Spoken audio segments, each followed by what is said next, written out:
Dublin's great free motorsport weekend has a new date and new backers to ensure the continuation of this historic high-speed street party into the 90s.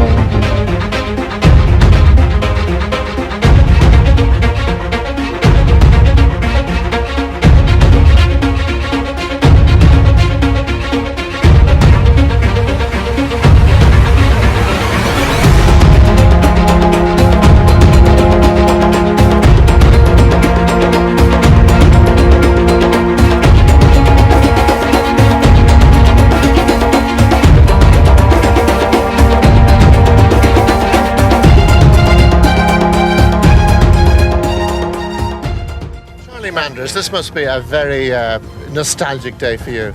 It is in lots of ways, I suppose. What was it? I suppose the second Grand Prix. I was driving, let's say, the old Swedish or something, and Malcolm Campbell was over the Sunbeam, because very different to Sunbeam to mine. And they had, you couldn't pass in any of the corners. Right. I mean, Mountjoy in the back, and you had the big circle right down to the Gough Monument, you see, and any of the bends you weren't allowed to pass on. This is a part of the rules. Pass the rules, because the RIC were afraid of the lights that they're going to have an accident of some kind. Right. So it was rather amusing the way, but coming down to the Mountjoy, there was a car in front of me, and I thought, this bloody fellow's going very slow anyway. This was Malcolm Campbell, who was hopeless fast road racing, and I passed him just going into the non-passing zone, and he kicked uphill. Sunday morning and the camp is waking up to the big day of the Nixdorf Speed Festival. We're taking a special interest in two drivers from different disciplines in motorsport. The first in the cut and thrust world of Formula Ford, where amateurs turn into professionals. The second in Group N Saloons, where amateurs race in a highly professional manner. But first, breakfast. This is the way Fanny Craddock would do them, if she was here. Fanny Craddock. There she is now.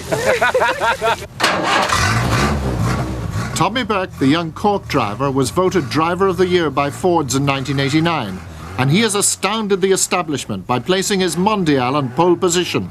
For Tommy, motorsport is hereditary. My father before me was very involved in motor rallying, and when I was a youngster he used to take me along to the rallies to see them Circuit of Ireland every Easter, and I picked up the bug from him basically. And once I was old enough to get my licence, I was interested in going kart racing, and he was very helpful in building a kart track down in Cork, primarily with the intention of getting me out on the tracks, because it was always motor racing was my number one love, as opposed to motor rallying, which Cork has a long tradition in rallying. And unfortunately my father died suddenly just shortly after I had taken up the kart racing, so that set me back, and I didn't go racing again until I acquired a Formula Ford back in 1987, and I haven't looked back, as you might say. For Derek Walsh, motor racing is a newfound hobby, and for the park he doesn't have to travel too far. I just live across outside the Castleknock gates right next door, so it's home ground for me. Rattra Corner holds fond memories for me, in that I rolled the car, but thankfully it landed back on all four wheels, and I succeeded in finishing the race and was very happy in the result. The team worked very hard through the night and was able to race again on the Sunday. I think the amazing thing about that incident, it was a pretty spectacular roll, but you seem to recover immediately from it. Well, I have to be quite honest about it, Blum, in that it happened so quick. And looking back on it afterwards, it certainly does look spectacular. But when it happened at the time, it happened so quick that I didn't really realise that it was finished. It was over and done it in seconds. And who will you be particularly looking out for in the opposition? David Wright is alongside me. He's had a very good run of victories recently. I think he's won 3 of the 4 races run so far. He'll certainly be a danger. The two boys behind me are, well, Vivian Daly. He's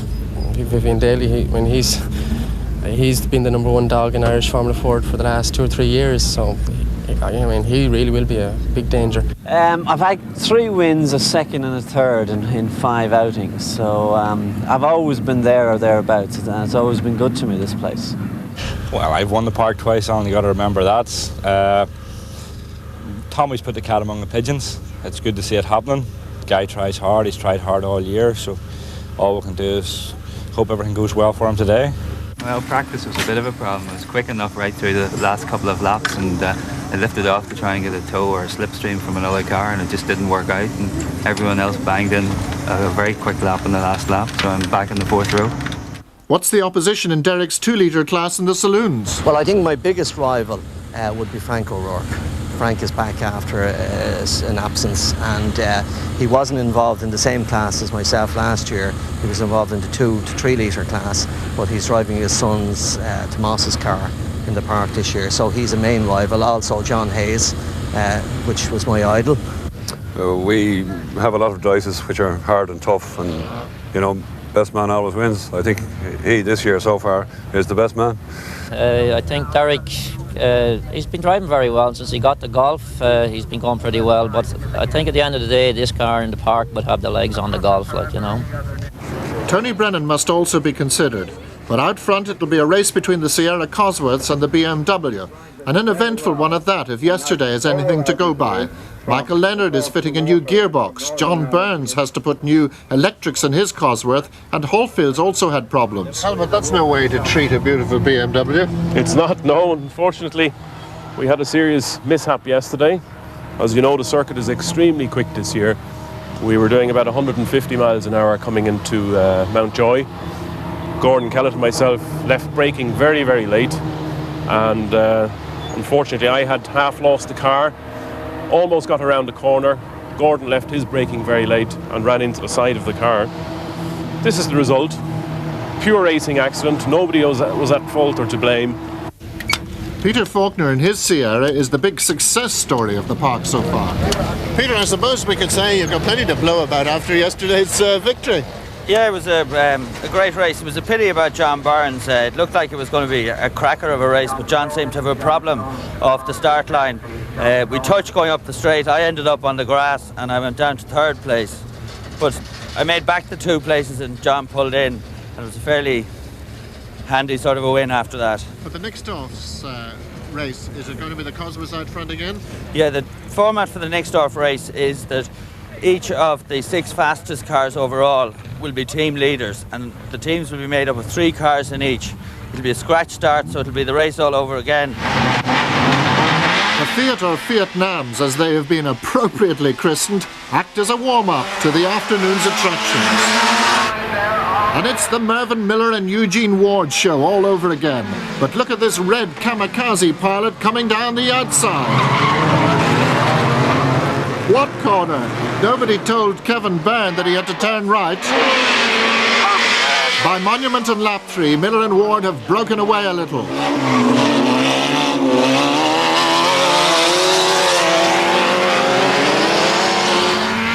Then at Mountjoy, the 2 leaders are out ahead, but watch 3rd place, because that's Des Cullen in his astonishing 30th park race sneaking through, and from the back row of the grid. The race is sponsored by Fiat Genuine Parts, and by the look of it, they're going to need some of them. And wonder why it's called Fiatnam? Watch this.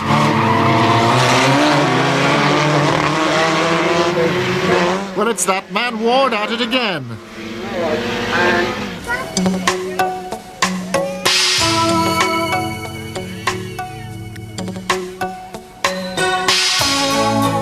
Now it's almost showdown time, and the pressure is high before the start of the feature race.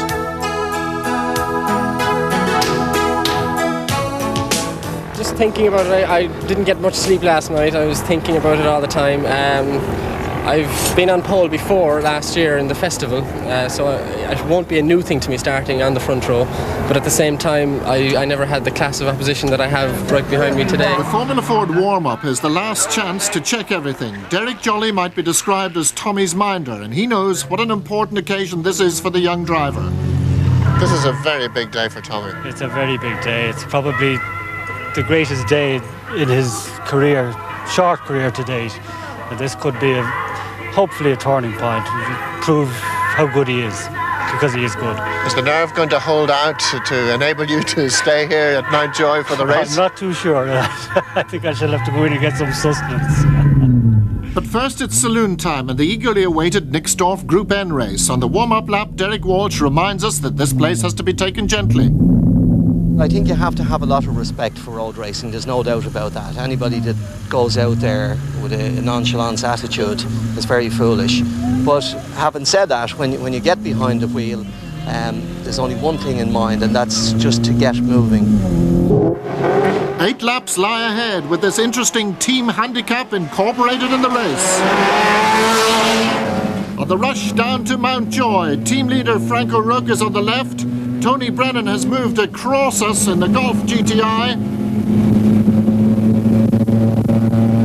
And Ken Grundy's BMW is another problem. But out front it's Faulkner, Burns, Hallfield, Leonard, Cuttle, Kellert, O'Rourke, and then that man Brennan directly in front of the camera car. Now the BMW has the acceleration on this very fast backstretch. And this is the part that the drivers are always glad to get through. You're traveling at almost 120 miles an hour at this point. Ratra and Faulkner has a big lead, but almost overshoots. Burns is in second place, then the BMW, and then the 3 Sierra Cosworths. And there's our team leader, Frank O'Rourke. Back inside, we're heading up towards Monument through the flat-out left-hand kink, and that BMW is really on the ragged edge. Now this is a new corner, an awkward approach, and then down into a second-hand long right-hander round the Phoenix Monument. Very bumpy at this part, but we certainly have the legs on the BMW and the twisty bits, but he gets away under acceleration as we head down the back straight again. By lap 2 at Mountjoy, Faulkner has a good lead, but overshoots. And away go 1, 2, 3, 4 places. So Faulkner rejoins just ahead of Kellett. Meanwhile, back at Ratra, Burns is really on the ragged edge. Second place, it's Hallfield, then a very smoky Tuttle, followed by Mick Leonard, Faulkner, Kellett, and back at Monument, we see Burns really driving, hanging the front left wheel over the curbs, and already there are back markers to deal with. Look at the background though, Faulkner's gone up a place, and here goes Tuttle for second place.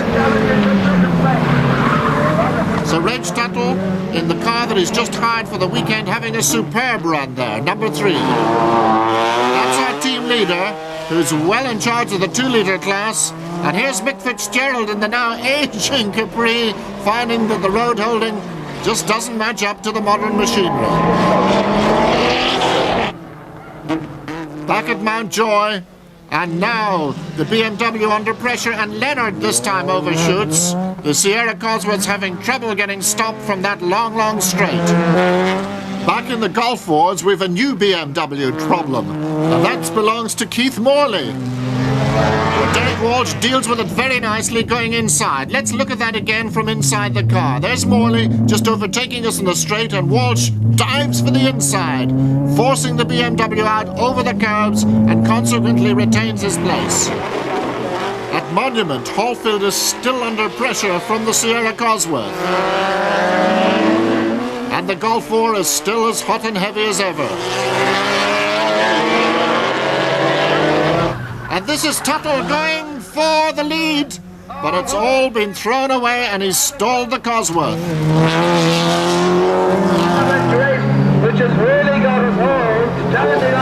Burns is out in his own now, but you wouldn't think it to watch his driving. And there's Faulkner now up into second place. Tuttle has a major problem, the turbo's blown, as Kellett follows him through. Back inside the Gulf, we're getting very close now to the opposition. You can see that Tony Brennan has really been harassed here.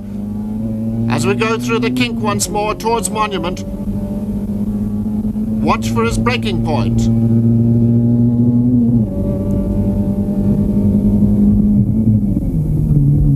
And Brennan desperately late on the brakes that time, locking the rear wheels and cocking the inside rear wheel way up in the air.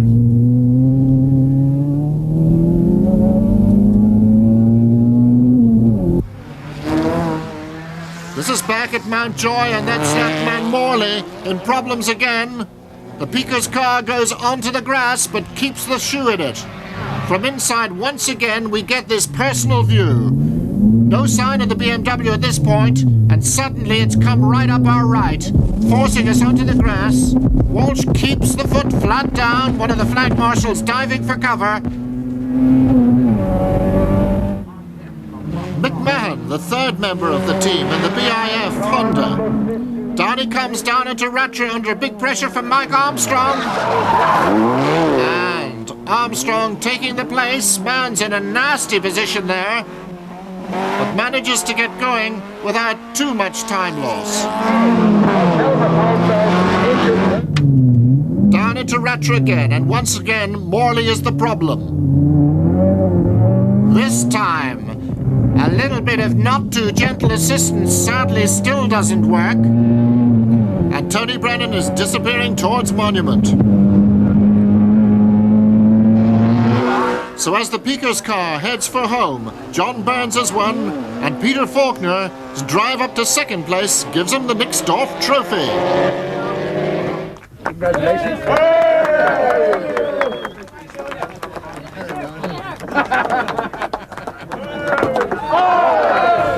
Good point, lad. You're in the champagne anyway. Well, we are all right. Unfortunately, we were beaten by a few points, Plum. But, I mean, we tried hard. And after all, we did get third to the Cosworths. We were the baby team. And so to the big one, the Formula Ford 1600 race. For Tommy Burke, the next few moments are vital. And sadly, those moments are very sad indeed, because Burke has been swallowed up in the pack as they head for the fearful Mountjoy. It's David Wright out front. Johnson's there, Daly's there, Burke's back in about 5th place. And this is McGarity coming down the outside.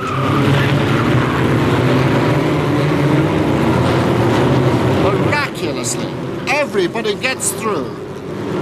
And Derek Jolly sadly does not have to be reminded of what he's just seen. At Rattray, it's David Wright being harassed now by the young Alistair Johnston in 2nd place. Then the very experienced Colin Lees in the Mondial in 3rd place. At Monument, it's the same order. Tommy Burke there in 5th place, followed by the young Morgan Dempsey. Second time, heading towards Mountjoy. Colin Lees having a go down the inside for 2nd. And getting it.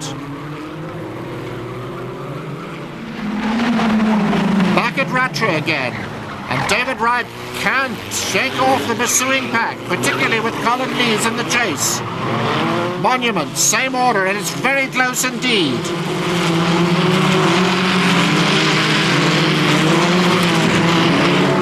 And David Wright has pulled out quite a lead. Back at Mountjoy, and Vivian Daly making an attack down the inside. Alistair Johnson goes inside again, and there's Tommy Burke coming right round both of them.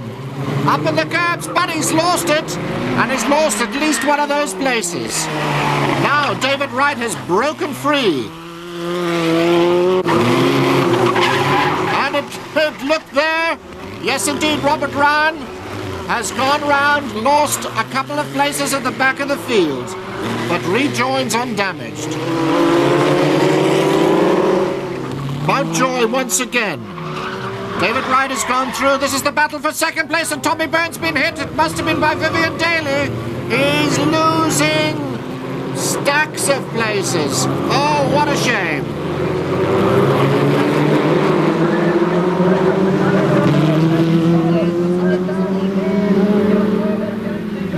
That's the way of it, I suppose. He was unlucky, he was going quite well. He just got Vivian Daly, I think, up his back end. Knocked him around. I think we're for the minor places now. Let's hope we keep going anyway, that's the main. We're back at Rattray, and we're counting off those places, and Tommy Burke is back in 15th place, and that's an awful lot of leeway to make up. But others have bigger problems. Derek M. Daly has come to a grinding halt. The car's not damaged, but it's not going to move any further, and he's in a fairly dangerous position. As the tail-enders file through, they push the Reynard away into a safer place. Lap 8, and we're at Mountjoy. And it's still David Wright in a commanding lead. Alistair Johnson in second under pressure from Lees. And there's Brendan McKenna coming into the picture. And that's young McGarrity who's got a bit wide there. Amongst the second pack, it's Robert Ryan who's into the barrier. And it's just not been his day. Back at Monument, there's a new leader, Alistair Johnston, but Brendan McKenna's bid in the next corner doesn't come off. Tommy Burke, there he goes, gradually making up places. But at Ratra, it's Colin Lees now in command, with Alistair Johnson really battling it out, as Martin Donnelly Sr. and Alistair's father watch eagerly.